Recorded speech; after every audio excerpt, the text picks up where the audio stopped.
तीर से तलवार से ना युद्ध की ललकार से, तीर से तलवार से ना युद्ध की ललकार से, लाएंगे हम क्रांतियाँ से बुद्ध के ही ज्ञान से।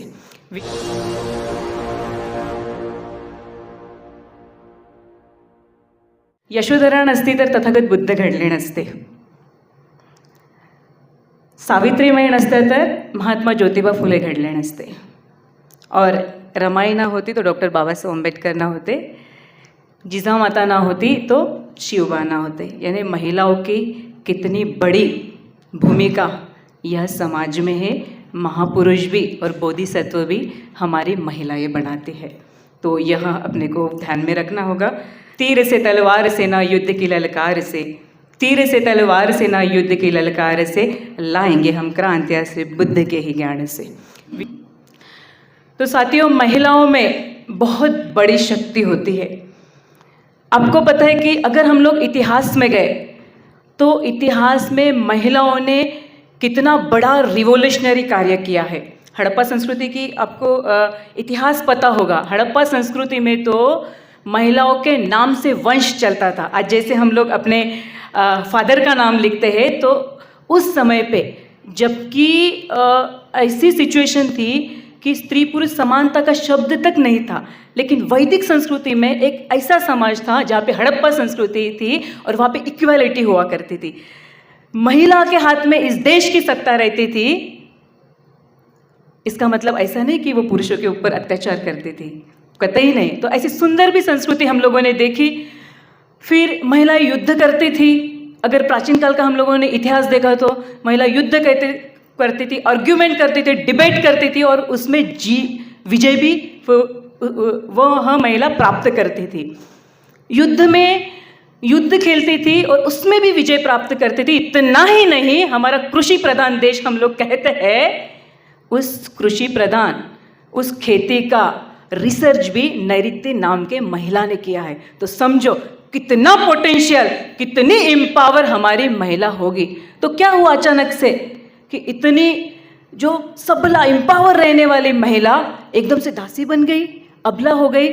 तो साथियों, बहुत इतिहास में नहीं जाऊंगी। जो बाहर से लोग आए उनको ऐसा लगा, बाप रे, यहाँ की सत्ता महिलाओं के हाथ में है, युद्ध खेलती है, और तभी से उसका शोषण होना, उस पर उत्पीड़न होना शुरू हुआ, और तब से उसको दासी बनाना शुरू हुआ। लेकिन एक ऐसा समय था जो अगर हम लोग तथागत बुद्ध के धम्म का अगर स्टडी करते हैं तो तथागत धम्म ने ही महिलाओं को समानता प्रदान की धम्म में।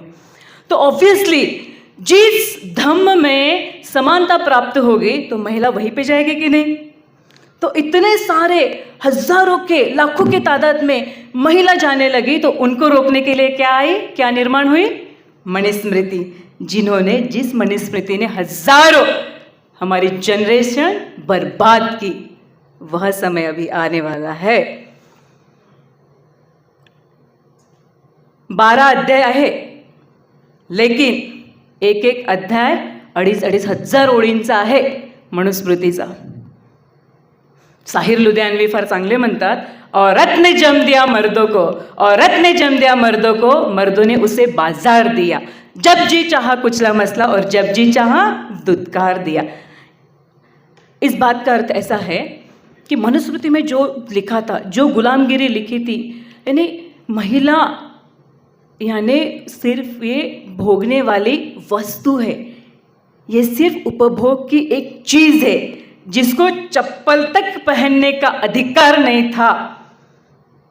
ऐसे महिलाओं के लिए संघर्ष हमारी महानायिकाओं ने किया। जब तथागत का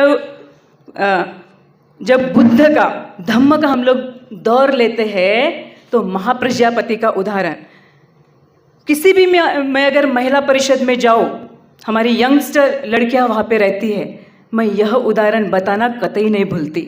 वो इसीलिए कि महाप्रजापति गौतमी सिर्फ भारत देश की ही नहीं, समूचे दुनिया की स्त्री मुक्ति आंदोलन की उद्गाती है, महानायिका है, जिसने 500 महिलाओं को लेके 500 किलोमीटरचा जिनी लॉन्ग मार्च काढला, विशाखा ते कपिल वस्तुपर्यंतचा। क्या था इसके पीछे का रीजन?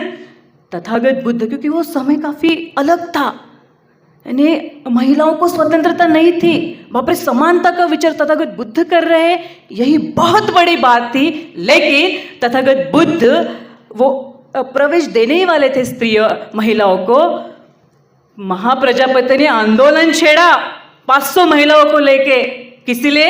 हम भी महिला है, हम भी धम्म का प्रचार प्रसार करने के लिए सक्षम है और हम भी अरहंत पद प्राप्त कर सकते हैं। क्या बोला? भिक्खुनी सोमा, भिक्खुनी खेमा, कितने सुंदर अनुभव उन्होंने उनके एक्सप्लेन किए। जब जब अपॉर्चुनिटी महिलाओं को मिलती है तो उस अपॉर्चुनिटी का महिला क्या करते, इतना इसका बहुत बड़ा उदाहरण जब धम्म में प्रवेश मिला महिलाओं को, तो भिक्खुनी सोमा, महाप्रजापति गौतमी, यशोधरा जिसका नाम भद्दकच्चय था, तो ऐसी हमारी महिलाएं। उसके बाद किसने संघर्ष किया? सावित्री माई का युग आया। सावित्री माई अकेली लड़ी, ब्राह्मणवाद, समाजकंटक और मनुवाद के खिलाफ।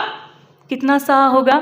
अभी हमारे जनबंधु ताई ने बोला कि कितने भी लोग पीछे क्यों ना लगे, लेकिन आपने डरना नहीं है, क्योंकि अब डॉक्टर बाबा साहब अम्बेडकर की और सावित्री माई की पावर, निडर बेटियां हो। उन्होंने बोला ना कि किस तरह से उन्होंने 10 लाख भारत सरकार के बैंक डिपार्टमेंट के बचाए। तो सावित्री माई के पीछे भी सावित्री माई ने उसका आंदोलन रोकना चाहिए शिक्षा का, क्यों ये महिलाओं को पढ़ाते, तो बहुत बड़े कॉन्स्पिरेसी करना शुरू हुआ उसके अगेंस्ट में, उसके विरोध में। गोबर पत्थर मारे दिए जाते थे, फिर भी वो रुकी क्या? तिने असं म्हटलं का नाही बाई आता मी नाही जात, हे लोक रोजच माझा अपमान करतात, माझी साडी खराब होते। लेकिन नहीं, उसमें से सावित्री माई रास्ता ढूंढती थी। उस सावित्री माई की जिम्मेवार बेटियां हम लोग हैं महिलाओं। और इसी तरह से आज की भी लड़ाई सावित्री माई का आदर्श, भारतीय संविधान, डॉक्टर बाबा साहब अम्बेडकर का आदर्श हमें आगे रख के आने वाला जो ये समय है बहुत कठिन है, संविधान खत्म होते जा रहा है, तो हम लोगों को हमारी महानायिका का आदर्श सामने रख के वैसे लड़ाई लड़नी चाहिए। अकेली सावित्री माई ने भिड़ेवाड़ा में महिलाओं के शिक्षा का झंडा गड़ाया, लेकिन मनुवाद के सामने, ब्राह्मणवाद को सामने कभी झुकी क्या? कतई नहीं। फिर डॉक्टर बाबा साहब अम्बेडकर का युग ले लो, भारतीय संविधान के माध्यम से हम लोगों को कितने राइट्स मिले, right to vote, right to education, right to live, जिंदा रहने का अधिकार था हमें, सती जावं लागत होतं, बरोबर? आता जर कोणी प्रवृत्त केलं तर एका बुक्समध्ये लिहिलेलं आहे, आमच्या मेघवाल ताई लिखतात, कुसुम मेघवाल लिखते हैं, राजस्थान में ऐसा ही प्रयत्न किया था, एक महिलाओं को उद्युक्त किया था सती जाने के लिए, अक्खा गांव के गांव जेल में डाल दिया गया। सेक्शन 3 और 4 पनिशमेंट है 2 years अप टू 7 years। असंवैधानिक है ये सब। राइट टू वोट, आज हम ईवीएम यहाँ से बैन होना चाहिए, इसके लिए झगड़ रहे हैं, लगातार दिन रात संघर्ष कर रहे हैं हम सब मिलके। क्यों? क्योंकि देश का लोकतंत्र बचना चाहिए। 100 years तक इंग्लैंड के महिलाएं रास्ते पे आके संघर्ष किया कि हम भी महिला है, हमें भी मताधिकार मिलना चाहिए। आपको और हमें करना पड़ा क्या? भारत की महिलाओं को संघर्ष करना पड़ा? ताई मला वेळ सांगायला, बिल्कुल नहीं करना पड़ा। क्यों? क्योंकि डॉक्टर बाबा साहब अम्बेडकर ने कलम उठाई और सभी स्त्रियों को भी पुरुषों को भी वो अधिकार दिया। उस समय के तत्कालीन नेता बोल रहे थे कि महिलाओं को, सबको ये अधिकार नहीं मिलना चाहिए, सिर्फ और सिर्फ जो टैक्स पे करते हैं उनको ही ये अधिकार मिलना चाहिए। लेकिन डॉक्टर बाबा साहब अम्बेडकर जी को भारत का भविष्य पता था, उन्होंने बोला नहीं। उस समय का 21 उम्र थी, जो 21 वर्ष का होगा उनको ये अधिकार मिलेगा। इसीलिए आपको और हमें कीमत है, महिलाओं को भी कीमत है। नहीं तो जो भी कुछ रूलिंग पार्टी XYZ जो भी रूलिंग पार्टी में होता तो वो हमें गुलामगिरी जैसी ट्रीटमेंट करता था। लेकिन आज हम महिलाएं और तमाम भारतीय जनता इस देश के मालिक है, और जो कोई भी रूलिंग पार्टी में बैठता है वो हमारा नौकर है।